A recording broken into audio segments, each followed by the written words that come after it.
টি-20 বিশ্বকাপের সুপার 8-এ বাংলাদেশ নেপালকে হারালেন শান্তরা। সান্ত্বনার জয় শ্রীলঙ্কার। নেপালকে হারিয়ে টি-20 বিশ্বকাপের সুপার 8-এ পৌঁছে গেল বাংলাদেশ। প্রথমে ব্যাট করে নাজামুল হোসেন শান্তরা করেন 106 রান। জবাবে নেপালের ইনিংস শেষ হয় 85 রানে। অন্যদিকে নিয়ম রক্ষার ম্যাচে নেদারল্যান্ডসকে 83 রানে হারালেন শ্রীলঙ্কা। গ্রুপ ডির দ্বিতীয় দল হিসেবে শেষ 8-এ বাংলাদেশ টসে জিতে ফিল্ডিং করার সিদ্ধান্ত নেন নেপালের অধিনায়ক রোহিত পাউডেল। কিংস্টোন ওভালের 22 গজে নেপালের বোলিং আক্রমণের বিরুদ্ধে সাফল্য পেলেন না বাংলাদেশের ব্যাটাররা। একজন ব্যাটারও বলার মতন রান করতে পারলেন না। বাংলাদেশের পক্ষে সর্বোচ্চ রান সাকিব আল হাসানের 17।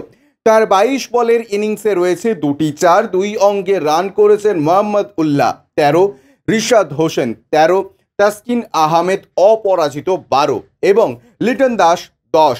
19.3 ওভার শেষ হয়ে যায় বাংলাদেশের ইনিংস। 75 রানে 8 উইকেট হারায় বাংলাদেশ। শেষ দিকে রিশাদ ও তাসকিনের ব্যাটে 100 রানের গন্ডি টপকায় শান্তরা। নেপালের বিরুদ্ধে এমন ব্যাটিং বিপর্যয় সুপার 8-এর আগে উদ্বেগী রাখবে বাংলাদেশকে। নেপালের সোমপাল কামি 10 রানে 2 উইকেট নিয়েছেন।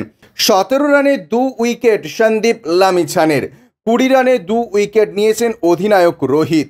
22 রানে 2 উইকেট দীপেন্দ্র সিং আরির। জয়ের জন্য 107 রানের লক্ষ্য ব্যাট করতে নেমে শুরুর ধাক্কা কাটিয়ে একটা সময় পর্যন্ত ভালো জায়গায় ছিল নেপাল। শেষ 4 ব্যাটার 0 রানে আউট হওয়ায় কাঙ্ক্ষিত সাফল্য পেলেন না তারা।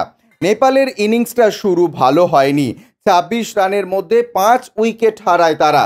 ওপেনার আসিফ শেখের 14 বলে 17 রান ছাড়া 5 ব্যাটারের কেউ 2 অঙ্কের রান করতে পারেনি। নেপালের ইনিংসের হাল ধরেন 6 নম্বরে নামা কুশল মাল্লা এবং 7 নম্বরে নামা দীপেন্দ্র। কুশল করেন 40 বলে 27, একটি করে 4 এবং 6 মারেন তিনি। দীপেন্দ্রের ব্যাট থেকে এসেছে 31 বলে 25 রানের ইনিংস। 2টি 4 এবং একটি ছক্কা মেরেছিলেন তিনি। এর পরের কোনো ব্যাটার আর রান করতে পারেননি। ইনিংসের শেষ 3 বলে 3 উইকেট হারায় নেপাল। পরপর 2 বলে 2টি উইকেট নিয়েছেন সাকিব। পরের ম্যাচের প্রথম বলে উইকেট পেলে হ্যাট্রিক করবেন তিনি। Bureau report, UJ news.